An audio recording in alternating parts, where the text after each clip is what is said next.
नमस्कार। हम पढ़ेंगे आज उपयोगिता विश्लेषण के बारे में। यूटिलिटी एनालिसिस क्या है, इसके बारे में अध्ययन करेंगे। उपयोगिता क्या है। अर्थशास्त्र में उपयोगिता का अपना विशेष महत्व होता है। उपयोगिता उपभोक्ता की रुचियों पर निर्भर करती है, जिसके अनुसार वह अपनी सीमित आमदनी को व्यय करके अधिकतम संतोष प्राप्त करने का प्रयास करता है। इस वीडियो के द्वारा कुल उपयोगिता, सीमांत उपयोगिता, गणनावाचक उपयोगिता, कार्डिनलिटी यूटिलिटी व क्रमवाचक उपयोगिता को स्पष्ट करके सम सीमांत उपयोगिता के बारे में अध्ययन करने की कोशिश करेंगे। ये सब कुछ लगभग 2 या 3 वीडियो में हम समेटने की कोशिश करेंगे। इसमें आपको बताएंगे कि उपयोगिता विश्लेषण क्या है। उपयोगिता का अर्थ किसी भी वस्तु या सेवा द्वारा एक विशिष्ट आवश्यकता को संतुष्ट करने की शक्ति को हम उपयोगिता कहकर पुकारते हैं। जैसे मान लीजिए हमने केला खाया, उससे हमको उपयोगिता प्राप्त हुई। जैसे मैंने बाइक से या किराए की गाड़ी में या टैक्सी गाड़ी बैठा और कहीं पर जाके आया, तो उससे मुझे उपयोगिता प्राप्त हुई। तो ये है कि उपयोगिता का मतलब हुआ कि एक विशिष्ट मेरी जो उस टाइम की जो आवश्यकता थी उसको संतुष्ट किया गया किसी शक्ति के द्वारा, और उस शक्ति को हम कहते हैं उपयोगिता। उपयोगिता व लाभदायकता में भेद स्पष्ट करना आवश्यक है। दोनों में अंतर पाया जाता है। उपयोगिता अलग होता है और लाभदायकता अलग होती है। उपयोगिता का संबंध प्राप्त लाभ हानि से न होकर केवल आवश्यकता की संतुष्टि मात्र से ही होता है। यानी जैसे पॉइजन है, उससे भी उपयोगिता मिलती है हमको, और इससे रस से भी उपयोगिता प्राप्त होती है, लेकिन एक से तो नेगेटिव उपयोगिता मिलती है और इससे पॉजिटिव उपयोगिता मिलती है।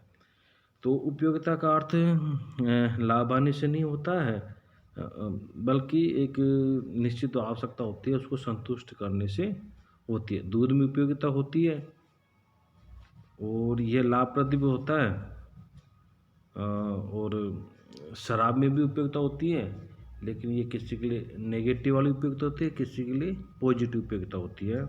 शराब की उपयोगिता मिलती है, लेकिन हर किसी को उपयोगिता प्राप्त उससे नहीं होती। इस प्रकार शराब और दूध दोनों से उपयोगिता का गुण होता है, क्योंकि ये व्यक्ति की आवश्यकता की पूर्ति करते हैं। कहने का आशय यह है कि एक उपभोक्ता के लिए वस्तु की उपयोगिता का बड़ा महत्व होता है।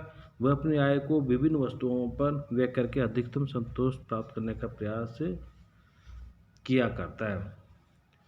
अर्थशास्त्र में होता क्या है कि मनुष्य के पास सीमित आय होती है, और उस सीमित आय को विभिन्न वस्तुओं पर इस प्रकार खर्च करता है कि उससे अधिकतम उपयोगिता प्राप्त करे। तो क्या करेगा, वो अपनी आवश्यकताओं को क्रम प्रदान करता है, एक सीक्वेंस प्रदान करता है। तो सीक्वेंस के आधार पर जो सबसे ज़्यादा महत्वपूर्ण उपयोगिता होती है उस पर सबसे पहले पैसा खर्च करेगा, फिर बचेगा सेकंड, फिर थर्ड। तो इससे ये होता है कि जो सबसे महत्वपूर्ण उपयोगिता है उससे उपभोक्ता को ज़्यादा उपयोगिता मिलती है, और कम महत्वपूर्ण वस्तु से उपयोगिता को कम उपयोगिता प्राप्त होती है। उपयोगिता को भी अलग अलग सिस्टम होता है। कुछ कहते हैं कि उपयोगिता को मापा जा सकता है, और कुछ अर्थशास्त्र कहते हैं कि उपयोगिता को मापा नहीं जा सकता। तो ये अलग अलग सिस्टम होता है उपयोगिता का। हम इसको बारे में बताएंगे। एक तो होता है उपयोगिता को 2 भागों में बताएं, 2 तरह से। एक तो गणनावाचक उपयोगिता, जिसको कार्डिनरी यूटिलिटी कहते हैं, और दूसरी है क्रमवाचक उपयोगिता, जिसे ऑर्डिनरी यूटिलिटी कहते हैं। गणनावाचक उपयोगिता वाले ये मानते हैं कि उपयोगिता को मापा जा सकता है, काउंट किया जा सकता है, ठीक है। लेकिन जो क्रमवाचक उपयोगिता वाले इकोनॉमिक्स है, वो कहते हैं कि उपयोगिता को मापा नहीं जा सकता, उसको एक क्रम प्रदान किया जा सकता है।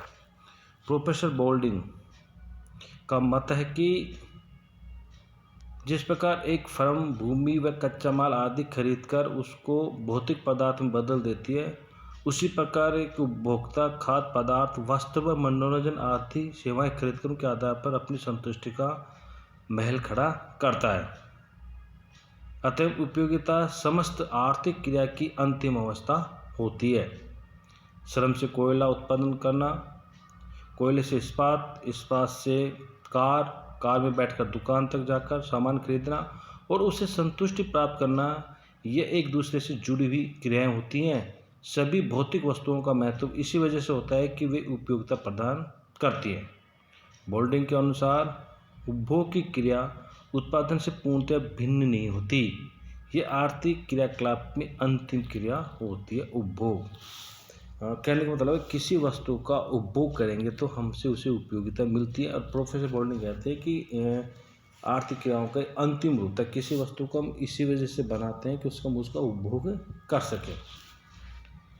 उपयोगिता का माप देखते हैं। जैसे कि स्क्रीन पे भी हमने इस चैप्टर का दे रखा है, तो इसको आप नोट्स को बना के लिख भी सकते हैं। उपयोगिता एक मनोवैज्ञानिक तथ्य होती है, ये मनुष्य की साइकोलॉजी पर निर्भर करता है कि उससे उपयोगिता मिलेगी या नहीं मिलती, इसलिए इसका माप बड़ा ही कठिन होता है। और अब आपको बताएंगे, अभी तो हम ये मान के चलते हैं कि उपयोगिता को मापा जाता है, ये उपयोगिता विश्लेषण में। फिर हम नेक्स्ट में बताएंगे कि उपयोगिता को मापा नहीं जा सकता, उपयोगिता को क्रम प्रदान किया जा सकता है। अर्थशास्त्रियों ने अपने विश्लेषण में इसे मापने भी स्वीकार किया है। एक वस्तु के लिए हम जितनी मुद्रा देने के लिए तत्पर हो जाते हैं, वह हमारे लिए उसकी उपयोगिता का माप होते हैं। किसी वस्तु के लिए मैं 10 रुपये देता हूँ तो उसकी उपयोगिता 10 मुद्रा कहलाई जा सकती है। किसी की मैं 100 रुपये देता हूँ तो इसकी 100। तो कुछ अर्थशास्त्री कहते हैं कि मुद्रा को, उपयोगिता को मापा जा सकता है। उपयोगिता दृष्टिकोण ये जो दिया है ना उपयोगिता मापने का, ये 1870 से प्रारंभ होने वाली शताब्दी में ग्रेट ब्रिटेन के विलियम स्टैनले जेवेंस, ऑस्ट्रेलिया के कार्ल मेंजर व फ्रांस के लियो वालरा ने लगभग एक साथ प्रस्तुत किया था। बाद में कुछ अर्थशास्त्रियों ने उपयोगिता की मापनीयता को चुनौती दी है। 1870 से प्रारंभ होने वाली शताब्दी में ग्रेट ब्रिटेन के जेवेंस और ऑस्ट्रेलिया के मेंजर्स और फ्रांस के वालरास, इन्होंने कहा कि उपयोगिता को मापा जा सकता है। कैसे मापेंगे? जिस वस्तु के बदले जितनी मुद्रा खर्च होती है वह उसकी उपयोगिता कहलाती है।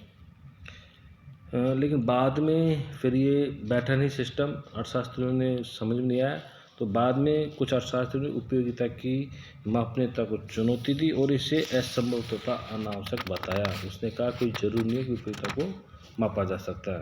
उन्होंने तटस्थता वक्र विश्लेषण प्रस्तुत किया, जो उपयोगिता विश्लेषण का एक विकल्प माना गया। दोनों विश्लेषण अपने अपने ढंग से उपभोक्ता के व्यवहार पर प्रकाश डालते हैं। उपयोगिता विश्लेषण में एक वस्तु या सेवा से प्राप्त होने वाली उपयोगिता को मापा जाता है, इसलिए इसे गणनावाचक विश्लेषण कहा गया है। इस वीडियो में हम आपको आगे बताएंगे कि कई उदाहरण देकर हम आपको स्पष्ट करेंगे कि गणनावाचक उपयोगिता को कैसे और क्रमवाचक विचारधारा वाला क्या कहते हैं। तटस्थता वक्र विश्लेषण में दो वस्तुओं के विभिन्न संयोगों से प्राप्त कुल उपयोगिता को अधिक या कम के रूप में व्यक्त किया जाता है, इसलिए इसे क्रमवाचक विश्लेषण ऑर्डिनरी एनालिसिस कहते हैं। जैसे 5 इकाई x व 6 इकाई x से प्राप्त कुल उपयोगिता 4 इकाई x व 5 इकाई y से प्राप्त कुल उपयोगिता से अधिक होगी। एक उपभोक्ता के तटस्थ मानचित्र पर कई तटस्थ वक्र होते हैं। प्रत्येक ऊंचा तटस्थ वक्र अपने नीचे वाले तटस्थ वक्र की तुलना में अधिक संतोष का सूचक होता है, लेकिन वह उस संतोष की मात्रा को नहीं बतला पाता। पूर्व उदाहरण में यह नहीं बताया गया कि 5 इकाई x व 6 इकाई से y से उपभोक्ता कुल उपयोगिता कितनी मिलती है और 4 इकाई x व 5 इकाई y से प्राप्त उपयोगिता से कितनी अधिक रही है। अतः उपयोगिता विश्लेषण गणनावाचक होता है तथा तटस्थ वक्र विश्लेषण क्रमवाचक होता है। इसको हम समझाने की आपको कोशिश करते हैं। एक उपभोक्ता से जब हम पूछते हैं कि आपने एक एप्पल खाई और एक बनाना खाया, तो वो ये तो बता सकता है कि मुझे एप्पल से ज़्यादा उपयोगिता मिली या बनाना से ज़्यादा उपयोगिता मिली, ठीक है। लेकिन वो ये नहीं बता सकता कि एप्पल से मुझे इतनी उपयोगिता मिली और बनाना से मुझे इतनी उपयोगिता मिली। कहने का मतलब उपयोगिता को अगर वो ये बता दे कि एप्पल से इतनी उपयोगिता मिली, तो इसको बोलते हैं गणनावाचक विचारधारा। या बनाना से मुझे इतनी उपयोगिता मिलती, ये हुई गणनावाचक, ठीक है। लेकिन सही बात यह है कि आज जो वर्तमान परिस्थिति में हम किसी वस्तु से कितनी उपयोगिता मिली ये हम नहीं बता सकते। आप कोई भी विद्यार्थी गांव से 4 व्हीलर में बैठ के आता है कॉलेज, उससे उसे उपयोगिता मिलती है। 2 व्हीलर पे आता है उपयोगिता मिलती है। साइकिल पे आता है तो भी उपयोगिता मिलती है। वो ये तो बता सकता है कि मुझे साइकिल की तुलना में 4 व्हीलर में आने में ज़्यादा उपयोगिता मिली, या बाइक की तुलना में साइकिल की तुलना में बाइक से आने में ज़्यादा उपयोगिता मिली। लेकिन ये स्टूडेंट ये नहीं बता सकता कि उसे कितनी ज़्यादा उपयोगिता प्राप्त हुई, ठीक है ना।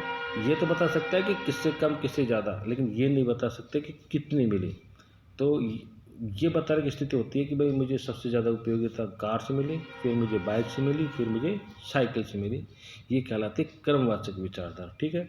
और अगर वो ये बता दें कि मुझे 4 व्हीलर से 100 इकाई के बराबर, बाइक से 75 के बराबर और साइकिल से 50 इकाई के बराबर उपयोगिता मिली, ये कहलाती है गणनावाचक विचारधारा। फिलहाल हम इस वीडियो में और आगे वाले वीडियो में हम आपको गणनावाचक विचारधारा के बारे में बताएंगे। उसके बाद में नेक्स्ट चैप्टर आएगा, उसमें क्रमवाचक विचारधारा के बारे में अध्ययन करेंगे। तटस्थ वक्र के द्वारा हम एक उपभोक्ता के व्यवहार का प्रकाश डालेंगे। फिलहाल हम लोग गणनावाचक विचारधारा मानते हुए एक उपभोक्ता के व्यवहार का अध्ययन करेंगे।